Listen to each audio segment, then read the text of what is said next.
Module 2 सामान्य प्रसव, अवधि 18 मिनट 14 सेकंड। फिल्म देखने के पश्चात प्रशिक्षणार्थी इन विषयों पर चर्चा कर सकेंगे। प्रसव के दौरान महिला से व्यवहार, प्रसूति कक्ष की व्यवस्था, स्वास्थ्य कार्यकर्ता में प्रसव हेतु कौशल।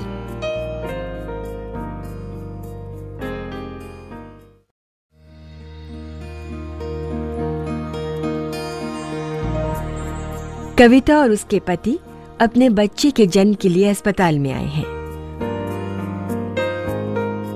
होने वाली मां के आने पर उससे तुरंत कुछ सवाल पूछना जरूरी है। कितने बच्चे हैं? एक लड़का है और सफाई भी हुई है एक? अच्छा, आपके कब महीना कब आया आखिरी बार? 10 दिसंबर को आया है। इसका मतलब आपका डिलीवरी डेट है 17 सितंबर। अच्छा, अभी आपको दर्दें आ रही हैं? आ रही हैं, हल्की हल्की आ रही हैं। कब से आ रही हैं? सुबह 8 बजे से। अच्छा, साथ में पानी भी छूटा है? जी नहीं। खून छूटा है? जी नहीं। अच्छा, और बच्चा ठीक हिल रहा है, घूमता है? अच्छा, और इस प्रेगनेंसी में पहले आपने टीके लगवाए हैं? कितने टीके? 2 टीके। 2 टीके लगवाए हैं। और कोई तकलीफ रही है इस प्रेगनेंसी में, जैसे ब्लड प्रेशर बढ़ना या खून की कमी या शुगर की बीमारी? कोई भी परेशानी नहीं रही है? अच्छा, अभी मैं आपका जांच करूँगी, पेट का जांच करूँगी। तो एक तो आप इसमें पेशाब करके ले आइए शीशी में, और ये गाउन बदल के आ जाइए आप।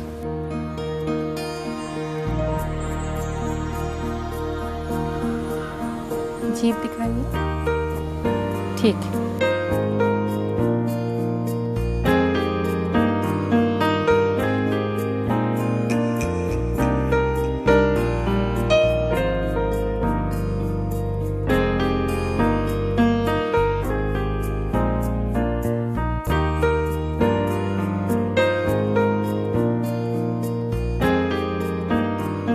अब मैं आपका अंदरूनी जांच करने वाली हूँ, जिसमें हम देखेंगे कि बच्चेदानी का मुंह कितना खुल गया है और बच्चे का सर कितना नीचे आ गया है। तो आपको उस समय लंबी सांस लेना है, ठीक है? थोड़ा सा आपको तकलीफ होगी पर ऐसा दर्द नहीं होगा। अभी मैं हाथ धो के आती हूँ।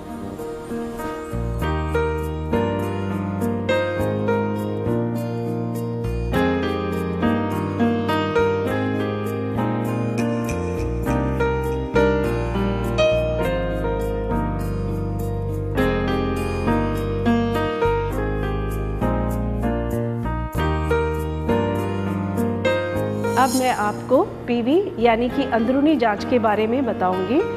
इसमें सबसे पहले हम बच्चादानी के मुंह का फैलाव यानी सर्विक्स का फैलाव देखते हैं, और सामान्यतः यह प्रसव शुरू होने से लेके बच्चा होने तक 0 से 10 सेंटीमीटर तक का फैलाव होता है। एक उंगली सामान्यतः 1 से 1.5 सेंटीमीटर होती है। एक उंगली अंदर जाना मतलब 1 सेंटीमीटर। 2 फिंगर 2 सेंटीमीटर, ये 3 सेंटीमीटर, 4 सेंटीमीटर, 5 सेंटीमीटर, 6, 7, 8 और इसके बाद 10 सेंटीमीटर खुल जाता है, जिसमें आपको सर्विक्स का रिम भी फील नहीं होता। प्रसव की पीड़ा और सर्वाइकल डायलिटेशन के साथ यदि पेल्विस का साइज एडिक्वेट है तो बच्चे का सर धीरे धीरे नीचे आता जाता है। इसीलिए जब हम पीवी करते हैं तो सर्वाइकल डायलिटेशन के साथ पेल्विस एडिक्वेसी को देखना बहुत ज़रूरी है। पेल्विस की एडिक्वेसी कैसे देखते हैं अब मैं आपको बताऊंगी। सबसे पहले हम सेक्रल प्रोमोन्ट्री रीच करने की कोशिश करते हैं, जो कि हम रीच नहीं कर पाते नॉर्मल पेल्विस में। इसके बाद हम हॉलो ऑफ सेक्रम देखते हैं, जो कि नॉर्मल पेल्विस में वेल कर्व्ड होता है। इसके बाद हम इस्चियल स्पाइंस देखेंगे, जो कि नॉर्मल पेल्विस में प्रोमिनेंट नहीं होती, और दोनों इस्चियल स्पाइन हम एक साथ टच नहीं कर पाते। यदि सर्विक्स का फैलाव 4 सेंटीमीटर है और गर्भवती महिला को हर 10 मिनट में 3, 30 से 40 सेकंड के कॉन्ट्रैक्शन आ रहे हैं तो वो प्रसव के लिए तैयार है। अब पार्टोग्राफ इस्तेमाल करने का समय है। ये प्रसव की प्रगति को जानने का एक साधारण और बहुत महत्वपूर्ण उपकरण है। पार्टोग्राफ इन बातों की जानकारी देता है: भ्रूण की हृदय गति, सर्विक्स का फैलाव, गर्भाशय का संकुचन, मां की नब्ज, मां का रक्तचाप, उसका शारीरिक तापमान। पार्टोग्राफ में हर आधे घंटे में भ्रूण की हृदय गति, गर्भाशय का संकुचन, मां की नब्ज और हर 4 घंटे में सर्विक्स का फैलाव, मां का रक्तचाप और मां का शारीरिक तापमान दर्ज किया जाता है। प्रसव के पहले चरण में गर्भवती महिला को चलने फिरने और तरल पदार्थ पीने के लिए प्रोत्साहित करें और उससे दोस्ताना व्यवहार रखें। एक प्रसव कक्ष में जो जो सामान चाहिए मैं आपको वो दिखाने वाली हूँ। सबसे पहले डिलीवरी ट्रे, जिसके अंदर 2 आर्टरी क्लैंप्स, एक कैंची जो कॉर्ड काटने के लिए है, एक किडनी ट्रे जिसमें प्लेसेंटा रखेंगे एग्जामिनेशन के लिए, और 2 पेरिनियल पैड, एक सपोर्ट के लिए और दूसरा बाद में लगाने के लिए। इसके अलावा आपको अपनी तैयारी के लिए एक जोड़ी दस्ताने, मास्क, कैप, टोपी और बच्चे की धड़कन चेक करने के लिए फीटोस्कोप और माँ के वाइटल्स चेक करने के लिए बीपी एपरेटस। अब हम दूसरी ट्रॉली की तरफ चलते हैं। सबसे पहले tablet metronidazole, capsule ampicillin, injection gentamicin, injection magnesium sulphate, injection oxytocin, tablet misoprostol, spirit swabs, Ringer lactate, Leukoplast, IV set, syringe needle के साथ और पार्टोग्राफ। इसके अलावा dip sticks, puncture proof box और निडल डिस्ट्रॉयर। अब मैं आपको न्यूबॉर्न कॉर्नर का सामान दिखाती हूँ। सबसे पहले weighing scale, 2 pre warm towels, pair of gloves, sterile blade और cord tie, torch, injection vitamin K और सिरिंज, एम्बू बैग व मास्क और सक्शन कैथेटर्स।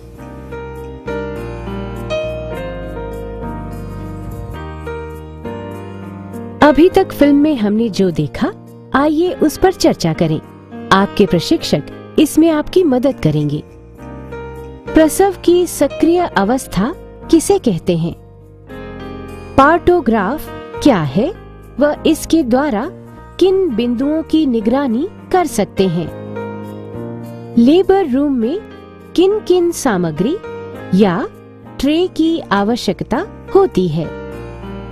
कुछ प्रचलित तरीकों के नाम बताएं जिनके फायदों का कोई सबूत नहीं है। फिल्म में दिखाई गई महिला की अंतिम माहवारी की तारीख यानी LMP व गर्भावस्था क्रम यानी पैरिटी बताइए। प्रसव के दौरान कुछ आवश्यक बातों का ध्यान रखना बहुत जरूरी है। पेरिनियम क्षेत्र को शेव न करें, रूटीन एनेमा न दें, गर्भवती महिला को उसके लेटने की स्थिति बदलने दें। बच्चे को बाहर निकालने के लिए पेट के ऊपर दबाव न डालें। अब हम देखने जा रहे हैं कि ये बोनी पेल्विस में से बच्चा कैसे बाहर निकलता है। इसमें सबसे पहले ऑक्सीपुट वाला एरिया, ये पोर्शन वो इधर बोन पे रेस्ट करता है और फिर धीरे धीरे ये 1/8 सर्कल सामने की तरफ मूव करता है और फिर इस सिम्फिसिस प्यूबिस बोन के पीछे आने के बाद ये नीचे की तरफ धीरे धीरे खिसकता है और जब इतना पोर्शन बाहर आ गया उसके बाद ये अचानक जल्दी से बाहर की तरफ आ जाता है। जो आपको मैंने उसमें बताया था कि हेड सडनली बाहर आ जाता है, उसको प्रिवेंट करने के लिए हम फ्लेक्शन करते हैं। पहले पेरिनियल पैड से सपोर्ट देते हैं और दूसरे हाथ से फ्लेक्शन करते हैं, वो मैं आपको दिखाती हूँ। हेड की डिलीवरी के लिए एक हाथ से फ्लेक्शन करना और दूसरे हाथ से पेरिनियल सपोर्ट देना पैड के द्वारा बहुत ज़रूरी है। और इस तरह जब हेड बाहर निकल जाए और रोटेशन हो जाए, उसके बाद आप एंटीरियर शोल्डर को निकालें डाउनवर्ड फ्लेक्शन से और पोस्टीरियर शोल्डर को अपवर्ड फ्लेक्शन से और बॉडी लैटरली निकालें। बच्चे को मदर के एब्डोमेन पे लिटा दें, पेट पे लिटाएं और उसको ड्राई करें।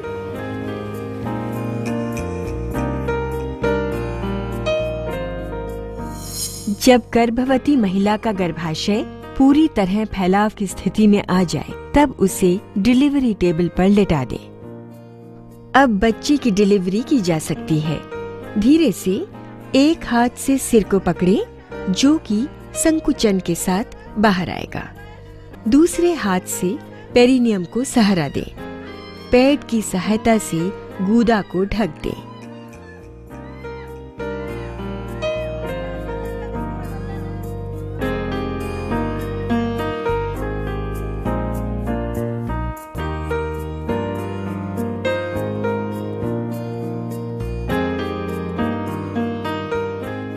जब बच्चा पूरी तरह से बाहर आ जाए तो उसे मां के पेट पर लेटा दें और बच्चे को एक सूखे साफ तौलिए से साफ करके दूसरे तौलिए में लपेट दें।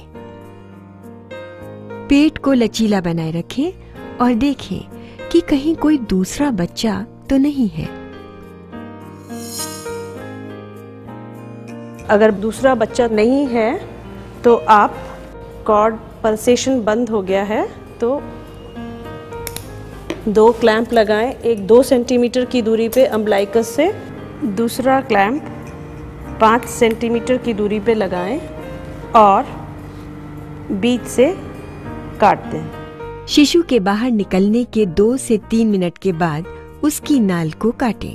इससे शिशु के अंदर मां से आने वाले रक्त का प्रवाह बढ़ जाता है, जो कि नवजात शिशु को खून की कमी से बचाता है। अब हम प्रसूति के तीसरे चरण के सक्रिय प्रबंधन के लिए तैयार हैं, जो कि कई जिंदगियां बचाता है। पैल्पेट करके एब्डोमेन को देख लें कि दूसरा बच्चा तो नहीं है। जब आप ये पक्का कर लें कि नहीं है दूसरा बच्चा, तब आप injection oxytocin 10 international unit IM दें, जो कि 2 ml है, या टैब मीज़ोप्रोस्टॉल 200 माइक्रोग्राम ईच यानी टोटल 600 माइक्रोग्राम ओरली दे दें माँ को। और इसको देने के पश्चात आप तैयार हैं प्लेसेंटा को डिलीवर करने के लिए। एक हाथ से आप कॉर्ड क्लैंप समेत पकड़ लें, दूसरे हाथ से आप काउंटर ट्रैक्शन दें और स्लाइड ट्रैक्शन देते हुए निकालने की कोशिश करें। 30 से 40 सेकंड में अगर नहीं निकलता तो आप छोड़ दें, अगले कॉन्ट्रैक्शन का इंतज़ार करें। जैसे ही अगला कॉन्ट्रैक्शन आता है, आप प्लेसेंटा को फिर स्लाइड टेंशन देते हुए निकालें।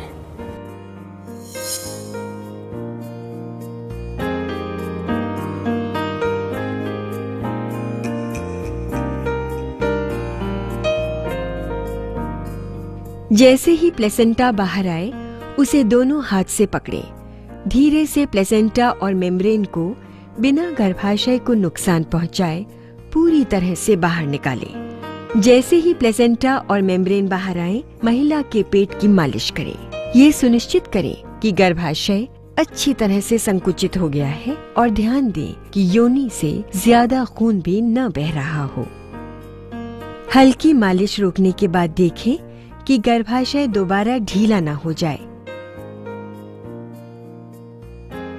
यदि प्लेसेंटा 30 मिनट में नहीं निकलता या मां का अधिक खून निकल रहा हो तो 30 बूंदें प्रति मिनट की दर से 20 यूनिट आईवी ड्रिप ऑक्सीटोसिन देने के बाद उसे तुरंत चिकित्सा अधिकारी को रेफर करें।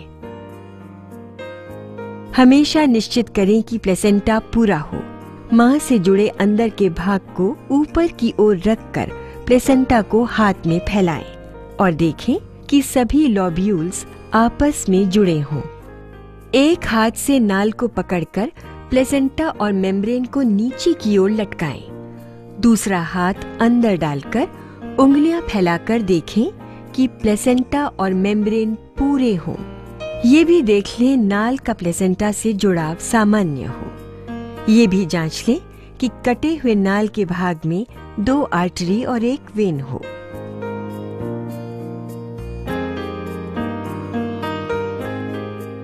प्लेसेंटा के बाहर आने के तुरंत बाद गर्भाशय की मालिश करें।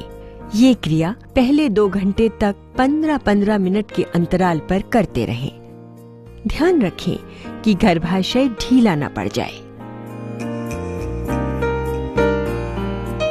पेरिनियम, योनि और वल्वा की जांच करें। फर्स्ट डिग्री टियर्स की स्थिति में दबाव दें जिससे खून का बहाव रुक जाए। सेकेंड डिग्री टियर्स या ज्यादा गंभीर टियर्स की स्थिति में टांके लगाने की जरूरत पड़ती है। खून रोकने के लिए दबाव तथा गॉज से टियर को भरने के बाद चिकित्सा के लिए रेफर करें। ध्यान रहे कि हर प्रसव के बाद इन सबका पहले 30 मिनट में 3 बार तथा अगले 30 मिनट में 2 बार निरीक्षण करें। सामान्य हालत, बीपी और पल्स, योनि से खून का बहाव और गर्भाशय का संकुचन।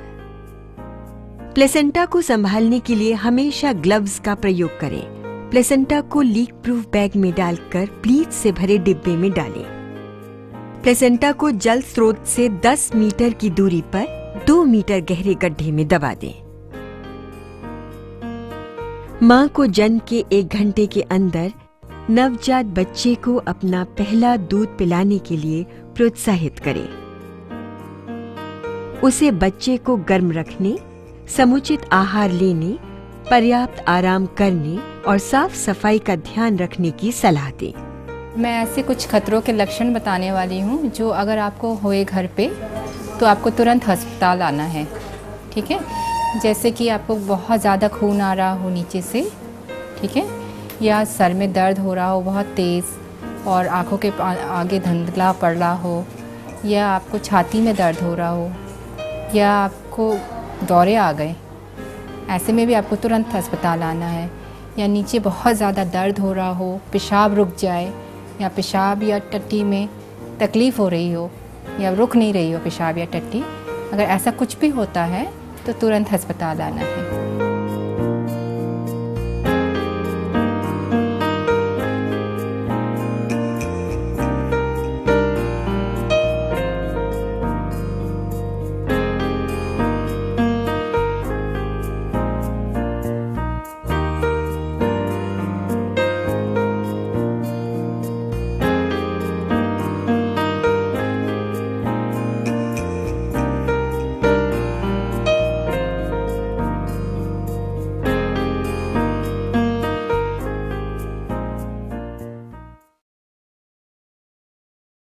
आइए चर्चा करें।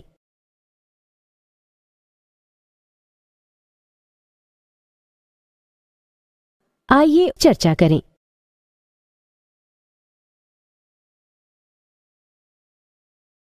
आइए चर्चा करें।